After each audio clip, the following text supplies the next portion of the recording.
Mas Dani, ini rame masalah Ijong menyematkan cincin di jari seorang Rin.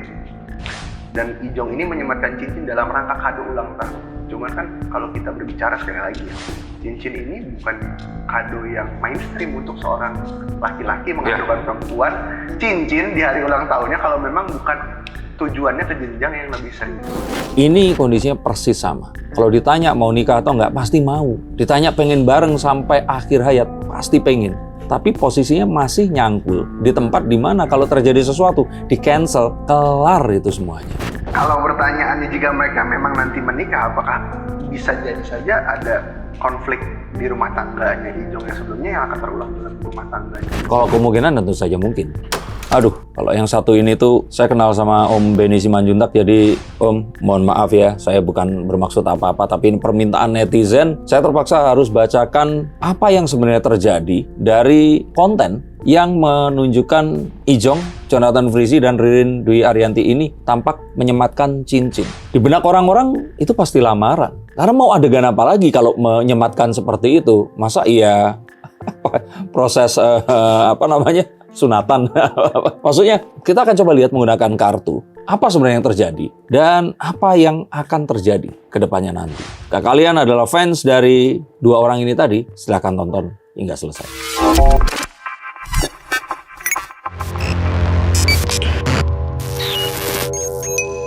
Halo saya Seekers, kembali berjumpa bersama saya Denny Darko. Tidak ada yang namanya misteri, yang adalah tanda-tanda yang kita semua coba untuk mengerti. Saya jadi teringat pernah diundang ke Rumpi No Secret bareng sama Om Benny Simanjuntak ini. Dan off cam pun dia menceritakan bagaimana Ijong dahulu dan betapa dia merasakan juga, kalau yang saya ingat ya kalau nggak salah, sedih saat harus mengakhiri hubungan keluarganya dan gosip tentang mereka berdua ini pacaran. Tapi ternyata setelah 2 tahun, ternyata betul mereka berpacaran.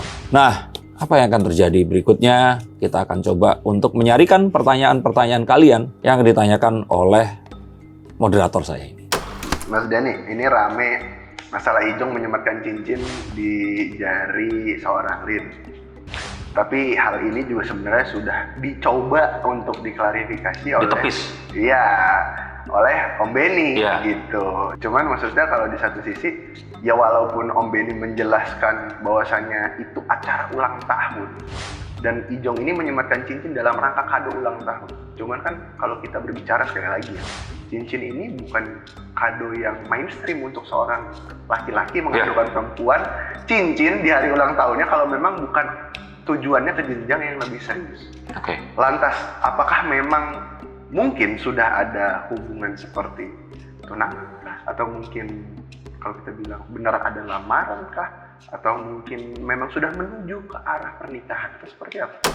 Untuk kalian yang Gen Z atau lahir setelahnya atau milenial tapi milenial yang muda, mungkin kalian nggak familiar dengan nama Benny Simanjuntak. Tapi untuk orang-orang yang mengikuti sinetron dari zaman Tersanjung, kemudian ada Tahta, ada banyak sekali lah ya. Kita tahu bahwa Benny Simanjuntak ini adalah seorang manajer artis yang bertangan dingin, sangat terkenal, dan orang-orang dulu itu kalau seandainya artis ini dipegang oleh beliau, itu sudah pasti jaminan akan kondang, luar biasa. Nah, beliau juga masih menjaga reputasinya hingga saat ini. Kalau beliau katakan seperti itu, maka nggak ada alasan untuk kita nggak percaya. Jadi ya kita akan percaya bahwa itu bukan tunangan. Dan saya juga melihat bahwa sepertinya itu bukan tunangan. Karena kalau tunangan masih ada tarik-menarik antara keluarga ini tadi yang kita tahu datang dari beda keyakinan ya, dan sama-sama kuat, dan belum ada kesepakatan untuk siapa yang akan berpindah ke arah yang mana. Kalau disampaikan Om Benny juga mereka ini sedang adem ayem baik-baik saja, itu betul adanya, dan boleh saya katakan ini bukan tunangan. Tapi kalau untuk hubungan antara Ijong dan Ririn sendiri, sebenarnya kan ini udah cukup lama juga berjalan. Dari kedua belah pihak keluarga ini sudah ada restu atau seperti apa sih?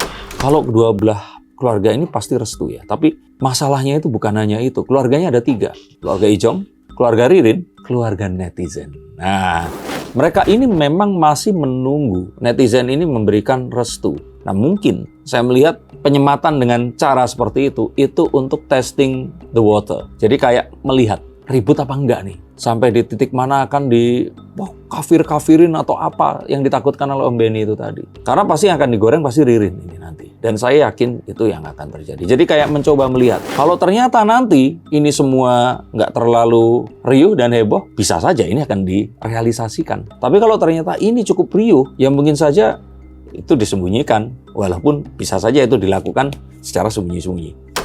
Netizen sendiri masih banyak spekulasi. Mengapa Ijong dan Ririn sampai hari ini belum menikah? Bisa saja ada beberapa netizen yang berpendapat ini karena Ririn ini masih menimbang-nimbang atau mungkin masih kepikiran terkait Ijong yang pernah membangun bahtera rumah tangga namun harus kandas, dan banyak juga perkataan-perkataan dari mantan istri Ijong ini bahwasanya sikap Ijong yang ya banyak cerita negatif lah dari mantan istri. Enggak lah, kalau hal seperti itu wanita itu udah, jangankan itu perkataan, melihat pasangannya melakukan negatif, kalau udah sayang tetap aja mereka tutup mata. Banyak orang-orang yang sampai dikasarin aja, di KDRT, mereka nggak mau nyerain, dan itu kemudian berakhir jadi klien saya. So untuk kalian semua yang sulit berpisah dengan seseorang, nggak tahu kenapa kok sayang, padahal orang ini bentuknya amburadul, kagak punya duit, orangnya jahat, suka mukulin kalian atau apa, yuk ngobrol sama saya, siapa tahu setelah itu bisa jadi waras. Nah, tapi yang ingin saya katakan di sini adalah, itu nggak jadi soal. Apapun pendapat orang lain tentang Ijong, Ririn punya pendapatnya sendiri. Tapi yang saya lihat di sini itu lebih kepada mereka ini sebenarnya takut kalau setelah mereka mengumumkan terus jadi kena cancel, terus nggak dapat pekerjaan lagi, terus mau cari nafkahnya gimana? Karena mereka masih main sinetron kan. Nah, kebayang nggak kalau ternyata nanti salah satunya pindah agama, terus yang lainnya ini disebut sebagai pihak yang membuat ini pindah agama. Kalau ternyata agamanya tadinya Buddha terus masuk Kristen, atau Kristen terus masuk Konghucu, atau apapun, orang nggak akan ribet. Tapi kalau ada hubungannya sama Islam, kecuali masuk, pasti akan jadi sebuah petaka yang sangat besar. Ini satu sisi lagi nih. Netizen juga menganggap hubungan Ijong sama Ririn ini bagaikan, kalau kita perandaikan ya, kayak hubungan antara Arya Saloka dan Amanda Manopo. Maksudnya kan pada awalnya Ijong bercerai atau berpisah ini kan memang sudah dari awal dicurigai Ijong ini bersama Ririn, dan pada akhirnya terbukti, dan sekarang juga sudah mereka berdua sudah bahasanya sudah open for public kan kedua hubungannya gitu. Takut mengganggu hubungan mereka juga kalau tiba-tiba mereka ini menikah. Siapa yang berpendapat begitu? 100 untuk kalian. Betul sekali. Ini kondisinya persis sama. Kalau ditanya mau nikah atau enggak, pasti mau. Ditanya pengen bareng sampai akhir hayat, pasti pengen. Tapi posisinya masih nyangkul di tempat di mana kalau terjadi sesuatu, di cancel, kelar itu semuanya. Kontrak-kontrak kedepannya akan juga bubar. Terus kita akan dituntut sama rumah produksi. Nah, jangan sampai itu terjadi. Jadi ya, kalau memang seluruh dunia nggak harus tahu, ya udah kalian berdua aja yang cukup tahu. Nah, selain itu juga Ijong dan Ririn ini sudah lama menjalankan hubungan juga, dan juga kalau kita bilang keduanya ini banyak yang setuju juga mereka bersama, banyak juga mungkin masih ada orang atau mungkin netizen yang mengatakan bahwasanya seolah-olah sosok Ririn ini perebut laki orang atau pelaku. Nah, menurut Mas Denny Darko sendiri, kalaupun mereka memang bersama nantinya ataupun harus menikah, akankah Ririn yang pindah mengikuti Ijong atau Ijong yang akan mengikuti Ririn? Perebut laki orang. Itu satu hal yang wanita itu suka mengatakan, kok gitu sih? Kadang merasa jijik, merasa heran kenapa kok berpikir seperti itu. Sampai akhirnya mereka merasakan betapa nikmatnya cinta terlarang itu. Itu kata klien-klien saya ya. Nah, kalau kalian adalah pelaku perebut laki orang, pelaku kor seperti itu. Nah, atau kalian juga sedang akan merasa melakukan itu, silakan hubungi saya. Ayo kita ngobrol. Saya tidak akan menjudge, tapi saya akan ceritakan orang-orang lain yang cerita betapa nikmatnya itu dan betapa berbahayanya dan betapa itu juga akan menghancurkan kalian. Oke, tapi itu kita bahas nanti. Tapi maksudnya di sini adalah kadang-kadang banyak wanita itu jadi hipokrit. Mereka mengatakan hal itu nggak benar dan sebagainya sampai akhirnya mereka terjebak melakukan itu tadi. Dan kenapa seperti itu? Karena banyak perempuan, terutama yang akhirnya mereka ini itu sudah berumur, terus kemudian mereka merasa bahwa aduh nanti kalau sama cowok single malah menghabiskan waktu belum jelas, mendingan sama orang yang jelas-jelas punya duit, bisa ngidupin perempuan, bisa nyekolahin anak, hidupnya tenang seperti itu. Karena wanita itu butuh kepastian, walaupun kepastian itu kepastian yang haram. Nah, tapi saya melihat bahwa ya nilai itu sepertinya sudah mungkin di perkotaan atau apa sudah di terlampaui dan kayaknya orang juga udah nggak meributkan itu. Tapi kemudian apa tadi pertanyaannya? Kira-kira apa yang akan terjadi? Nggak, kira-kira siapa yang akan ikut siapa? Kan ini perbedaan agama dan juga apa yang akan terjadi ke depan.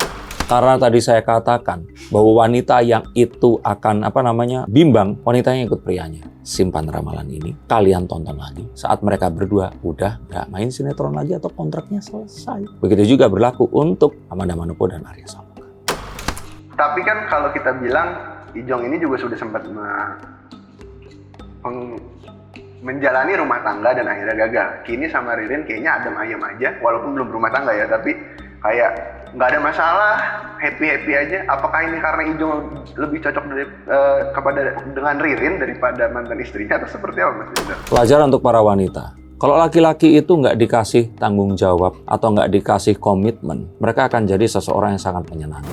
Paling peka. Mereka akan jadi pria yang paling mengayomi kalian. Nah, coba saat kalian berikan tanggung jawab, komitmen, dan berikan mereka satu target ya, yang mana mereka ini harus penuhi. Tiba-tiba mereka ini akan jadi seseorang yang ghosting, hilang-hilangan, dan sebagainya. Karena pacaran itu sangat menguntungkan pihak pria. Mereka akan mendapatkan sesi bahagia bersama si wanita, tapi mereka nggak ikut pusing saat wanita ini haid, premenstruasi, after menstruasi. Kalau pacaran udah lihat cantiknya, tapi dandannya nggak ngeliat, ya kan? Nggak ngeliat kalau ngomel-ngomel nggak punya duit tapi nemenin belanja seperti itu. Nah, coba para pria pasti dikit. Para wanita deh coba. Kenapa kok cowok-cowok kalian dulu waktu kalian pacaran itu kayak baik semua. Pacarannya lama tapi begitu nikah, loh kayaknya berubah. Nah, ini yang terjadi. Dan kalau saya katakan ya hal seperti ini tuh wajar. Tapi pertanyaannya adalah, kenapa kok wanita ini yang lebih pilih untuk menyerahkan segala sesuatu dalam hidup mereka? Bahkan cowoknya ini misalkan tinggalkan keluarga kalian, tinggalin. Tinggalkan agama kalian, tinggalin. Karena ya mereka benar-benar mencintai pria ini tadi. Jadi kalau saya pikir sih semuanya akan bisa diuji kalau akhirnya disahkan dalam pernikahan. Kalau pertanyaannya jika mereka memang nanti menikah, apakah bisa jadi saja ada konflik di rumah tangganya Ijong yang sebelumnya yang akan terulang dalam rumah tangga? Kalau kemungkinan tentu saja mungkin. Tapi kembali di sini bahwa ya saya tuh tertarik dengan wawancara. Ini ada teman saya namanya Lex The Praxis, di interview di Awesome Podcast milik Reza Alvego, kalian nonton dan subscribe juga. Ditanya, jadi pria setia ini karakter atau apa? Nah, si Lex The Praxis ini adalah ahli cinta. Dia mengajari banyak laki-laki yang sulit mendapatkan cinta untuk akhirnya mendapatkan cinta mereka dan berhasil. Nama kelasnya kalau nggak salah Hitman System ya dulu itu. Dia mengatakan kesetiaan itu adalah skill, bukan karakter. Kemampuan berlatih agar setia. Atau kalau saya boleh tambahin, terlihat setia. Nah itu skill, bukan karakter. Karena pada dasarnya semua pria kalau lihat cewek cantik, itu pasti akan nengok. Lihat cewek menarik hatinya, dia pasti akan tertarik. Dan bohong kalau dia tidak membayangkan, kalau ini jadi pasanganku akan seperti apa. Mau yang paling beriman sekalipun. Bahkan konon katanya, beriman itu adalah menahan hal seperti itu untuk terjadi. Nah, ngerti kan? Jadi kalau saya pikir, saat wanita pasangan kita itu melihat kita sebagai cowok yang ada yang lewat, siapa yang paling cantik? Kamu. Skill.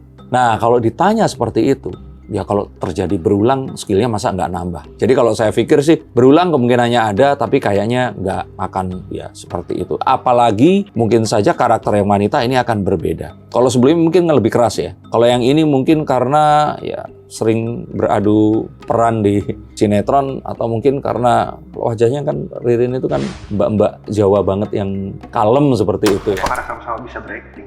Nah itu skill juga. Okay. Tapi saya nggak mau, aku tuh takut sama Om Benny, ya ampun Om. Saya hanya membahas ini untuk menjadikan contoh kepada para netizen agar ya apa yang mereka harus hindari dan apa yang mereka harus lakukan. Tapi apa yang terbaik? Kalaupun ternyata saat ini mereka itu sampai nggak nikah, malah saya yang orang kalau wong Jawa sama orang Sunda bilang tuh eman, sayang, mubazir jadinya. Udah ganteng sama cantik, kalau ternyata keyakinan bisa dipertemukan, nikah aja lah. Terakhir Mas Den, kalau kita bilang sebenarnya seorang Ijong sendiri dan Ririn ini mempunyai fanbase masing-masing yang cukup besar ya kalau kita bilang. Nah akankah pada akhir kalau misalkan mereka menikah atau mungkin ya mengesahkan hubungan mereka, akan menambah fans makin banyak atau mungkin menjadi pasangan kondang lainnya seperti?